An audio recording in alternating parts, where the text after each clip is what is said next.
Hello, everyone, and welcome to the Hump Day edition of Palmetto Sports Daily. Rick Henry here in Columbia, joined by Tegan Brown in Myrtle Beach and Kevin Bilodeau in Charleston.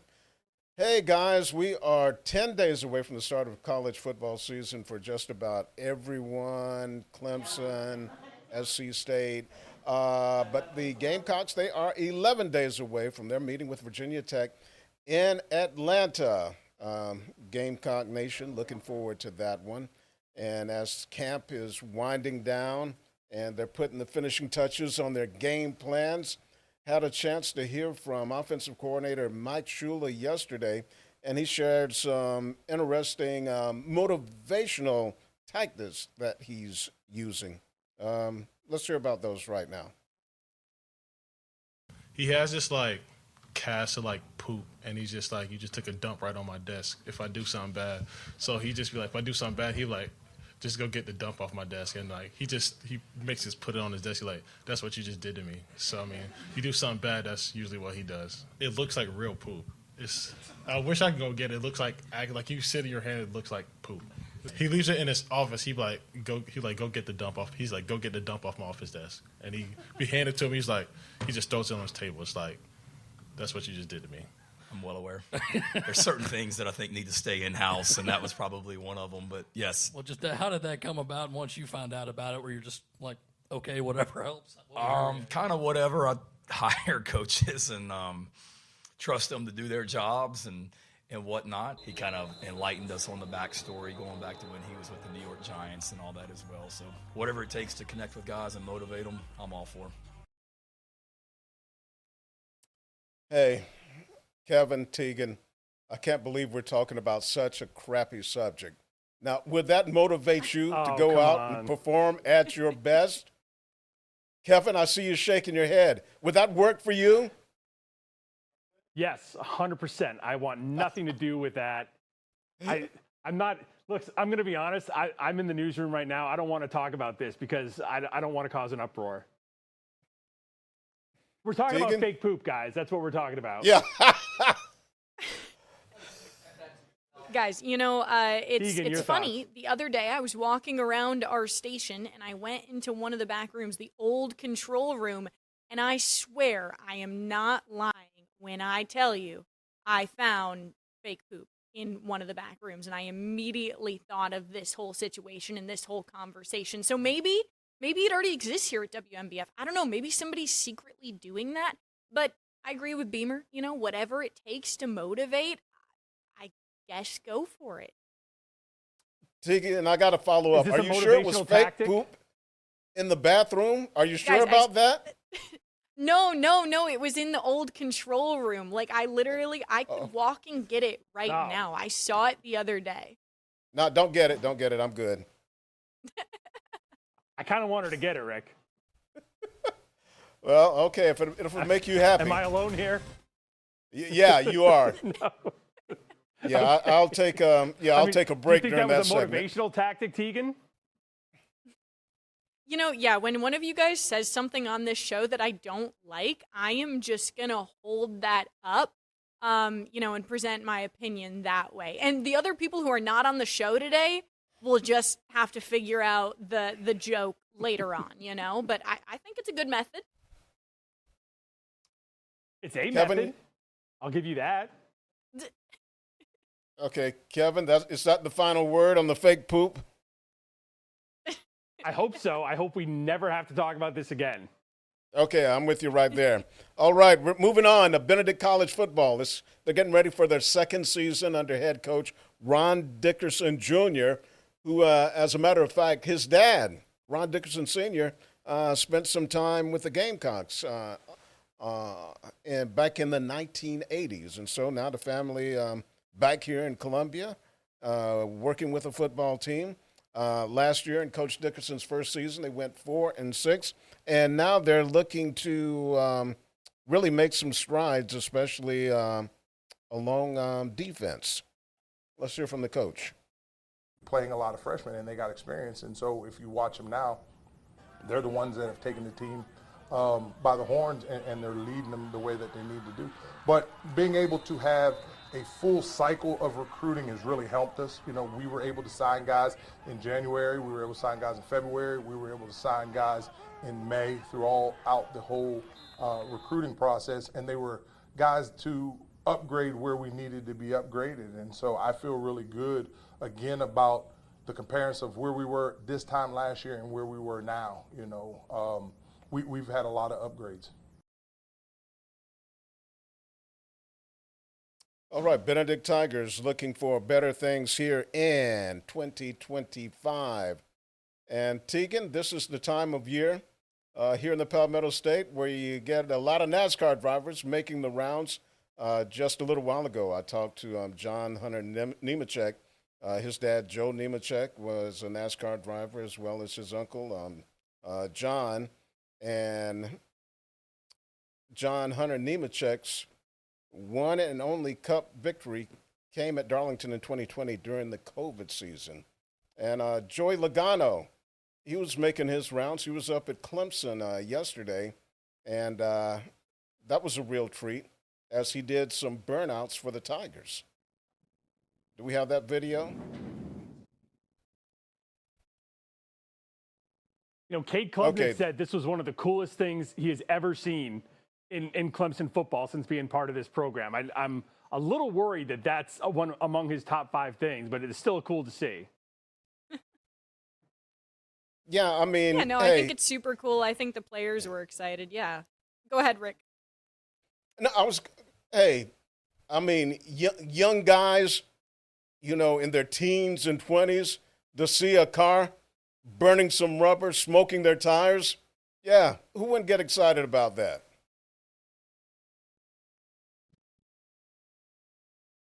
Yeah, Tegan, finish your thought. Of anything that he's done. I mean, he's played in a playoff game. Is that really among the top 5 things that he's seen at Clemson football? I'm just saying, for a program that's won national titles and has national titles aspirations for this year, I'm a little worried that seeing a NASCAR driver burning some rubber is among the top 5 things he's done at Clemson. You know, maybe it's nice to get away from football for a second for him. You know, see another sport, see everybody just kind of gather around that. But yeah, I mean, a national championship should really be higher than watching Joey Logano do burnouts. But we're actually going to have more coming up on Darlington and the NASCAR race over there coming up on the other side of the break.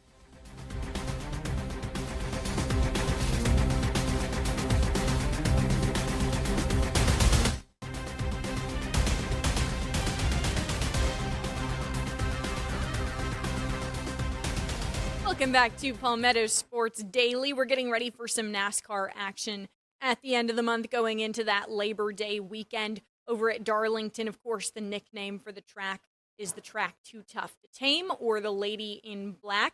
And we've gotten to catch up with a couple of drivers who are going to be out there competing. And I know that not every driver is a fan of Darlington in that oval track. We caught up with Christopher Bell. I believe you guys over at WIS did. About what he doesn't like about the track. I love the challenge that Darlington Raceway presents. It is such a hard racetrack to run laps at, let alone race at. But you have to attack that place carefully. You know, it's super slippery. The tires really lose a lot of grip over the course of the run. You have to put the car right up by the wall to maximize your grip through the corners. And it's a very it's a tough race because you have to manage a lot of risk. And so I love Darlington from the aspect of it's super slick. You have to put it right up against the wall, and it really tests the driver's car control.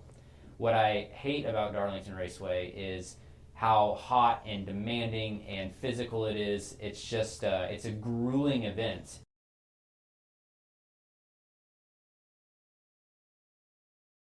Yeah, it's definitely a tough track out there. And this morning, we actually got to catch up with the Raceway president, as well as Shane Van Gisbergen, who we'll hear from in a couple of minutes. And one of our meteorologists was there with me just talking to him about the differences that you get on that track during the day for a noon race versus a race that, goes into the night, goes into that 6, 7 o'clock time period.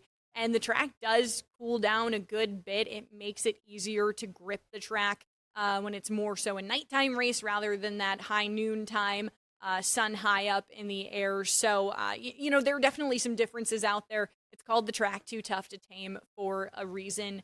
But let's let Shane Van Gisbergen tell us what he likes about Darlington. I just love the challenge of it, how difficult it is, and how different it is to everywhere else we go. And then, as I sort of touched on, the atmosphere there you go to, everyone seems to be enjoying themselves, and they're all dressed up in old school sort of clothes and stuff. It's pretty fun.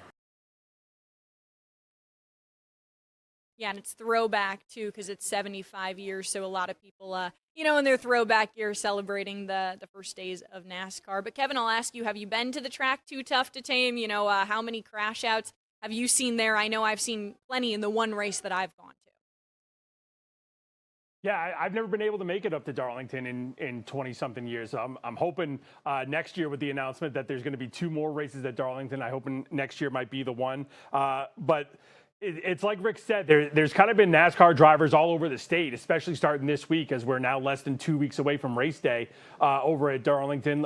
Earlier this week, Ricky Stenhouse Jr. was here in the Low Country visiting the Boeing plant, talking with workers at Boeing and giving out tickets and just making appearances, trying to drum up some interest for the track Too Tough to Tame in the Cookout 500 next Sunday. Stenhouse, very excited to be able to get a chance to talk with some fans. Let's hear from him. Yeah, it's important for NASCAR. It's important for Darlington and what we do each and every week, and then to have great partners like Boeing to Darlington Raceway. Got so many employees here. I'm looking forward to my tour of this place. I've asked a lot of questions so far, and I get to go on a tour after this. So it's cool. Handing out tickets today. A lot of people here that we've given out tickets today. They're going to be their first race ever. Some of them is their first Darlington race, but most of them is their first race. And so I think, with NASCAR, the more new fans that we can get, I feel like they're going to keep coming back. And so it's really cool to be able to talk to them all here today. And, I kind of let them know what to expect, and a lot of them are excited. Guys, I'm sure we're going to talk a lot about NASCAR over the next couple of weeks as we get ready for this race. But I wanted to point out that it really feels like Darlington kind of got the short end of the stick here, and not really through anyone else's fault. But the fact that race day is the same day as South Carolina is going to be in action in their opener down in Atlanta against Virginia Tech. And it's a rough draw for everyone over at Darlington, Tegan. Yeah, I mean, Coastal Carolina, of course, opening that Saturday, the Truck Series day. So you got to choose between football and racing, which is always a tough one. But speaking of Coastal Carolina and their coaches, today here in Myrtle Beach, Shane Van Gisbergen actually challenged some of the Coastal Carolina coaches to go-kart racing. I think we have some of the video.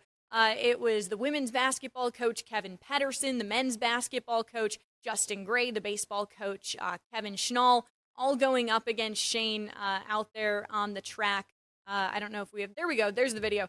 So there's Shane right there racing around the corner. Guys, there was no clear winner today. They just kind of went around. The only big thing that happened, which you'll see here in a little bit, was Justin Gray had a bit of a wipeout when Shane went by him. Look, there he is. He's stuck. He had to have somebody over.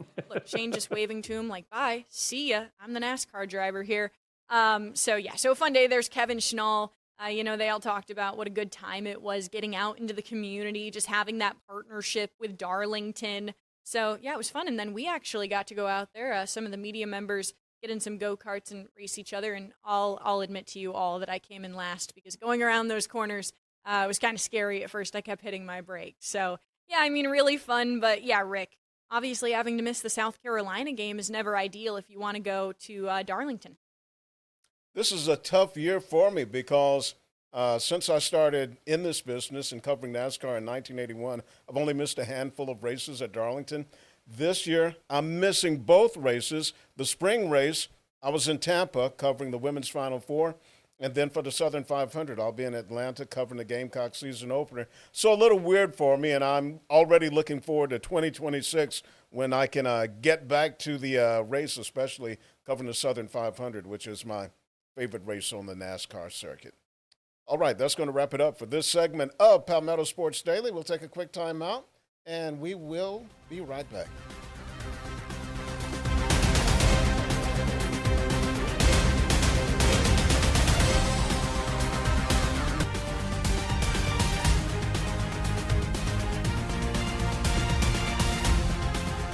And welcome back to Palmetto Sports Daily. Right now, we're going to talk some Little League baseball. Irmo remains alive in the Little League World Series in Williamsport, Pennsylvania. They beat Honolulu yesterday, 3-0.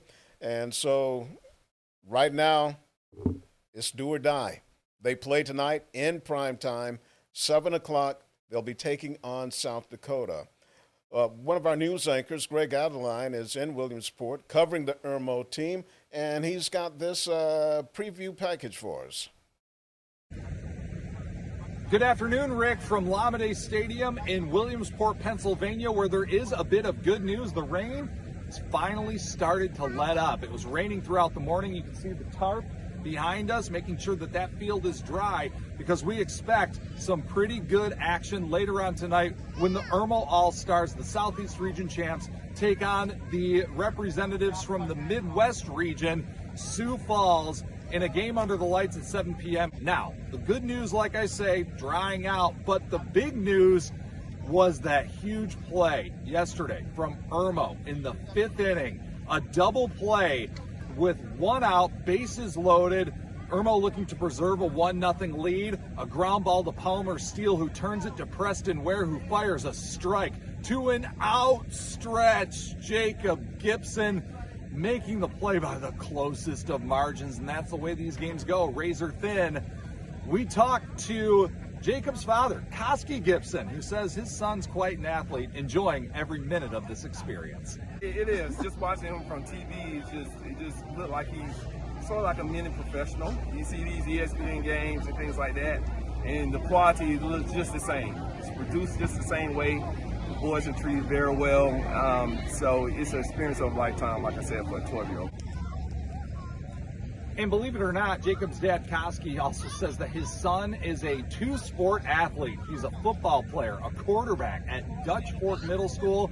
And his dad says last year he threw for 15 touchdowns, so he's expecting big things on the football field as well come this fall. But in the meantime, just an incredible effort on that play. And actually, one fan remarked maybe he should take up gymnastics as well for the way that he stretched out to get that ball just in the nick of time. Again, first pitch tonight, 7 p.m. here in Williamsport. That game carried on ESPN. I'm Greg Adeline in Williamsport, but for now, Rick, let's send it back to you.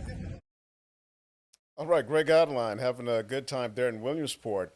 And Kevin Teagan, the skill level of that Irmo team, I think the Gamecocks, Clemson, Coastal Carolina, they need to start making some early scholarship offers to those guys. What do you think, Teagan? Oh, yeah. I mean, that was maybe one of the most impressive plays I've seen out of the Little League World Series this year. And it's clear, the kid's passion. And like his dad said, this is like a once-in-a-lifetime experience. So, yeah, Coastal Carolina, Clemson, South Carolina, if you're watching this, listening to us, first of all, thank you. Second of all, definitely talk to that kid. Kevin? Yeah, I really think the pitching has been incredibly impressive for this Irmo team since they got up to Williamsport. I think, if I'm correct, they played 3 games. They're 2-1. They only lost that one game by a score of 1-0, giving up a walk-off hit in the last inning. So the other 2 games have been shutouts. And, we talked about that double play they pulled off yesterday, just part of what the defense has been able to do. So the pitching really carrying these guys. They had a big offensive output in that first game, managed to squeeze out 3 runs in the win yesterday. So if the pitching keeps doing what they've been doing over the course of this week so far in Williamsport, they're going to be able to make a run. I should also mention they are minus 295 favorites to beat South Dakota tonight at 7 o'clock in case anyone wants to go across state lines and do anything with that. Sure, right. The betting odds once again. Nah, I'm going to keep my wallet in my pocket, Kevin. Not going to bet on the Little League World Series. But you're right. The pitching has been, extremely impressive. And, 2 shutouts. It's been kind of crazy for them. They won in a blowout. They have their starting pitcher pitch a no-hitter. They lose that game 1-0, and then they win a do-or-die game 3-0. So, a lot of eyes here in the Midlands and around the state will be glued to their TV sets starting at 7 o'clock tonight. All right, that's it for this portion of Palmetto Sports Daily. We'll take a timeout and come back to close it out.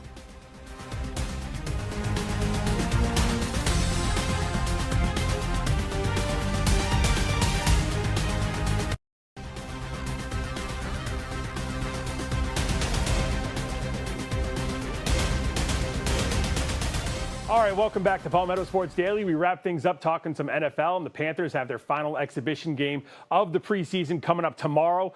You can see it all on all of our great stations around the state here as the Panthers take on the Steelers. We've already talked about how Dave Canales has said they're not going to play the starters in this game. So, Rick Teagan, Rick, I'll start with you. Is there anything you're looking forward to in this game, seeing from Carolina? Not really. I mean, especially with the starters not playing and the way they looked in their first 2 preseason games, I think definitely the starters should be out there. It's kind of like, reminds me of something that Lou Holtz said. You know, like when college football teams, when they go to a bowl game, they get extra practice. And Lou thought that, hey, teams that don't go to a bowl and have losing records, they should get mandatory practice after the season is over. And I think for the Panthers, yeah, they should get some mandatory playing time in this final preseason game. You're telling me, okay, after scoring only 3 points in their last game, we're good. We don't need any more work. Teagan? Yeah, there's no part of me that's like, you know what? The starters are good. They've had enough practice. They're ready. No, there is no part of me saying that. The starters should be out there. They should be getting in some more drives. The 2 drives we saw from Bryce Young were horrendous. I would at least like to have another chance to give them some hope for the season, because right now, that's just not happening. All right, we're going to wrap it up here today on Palmetto Sports Daily, but who knows? Maybe we'll be more hopeful about the Panthers tomorrow. We'll have to see. All right, have a good day, everyone.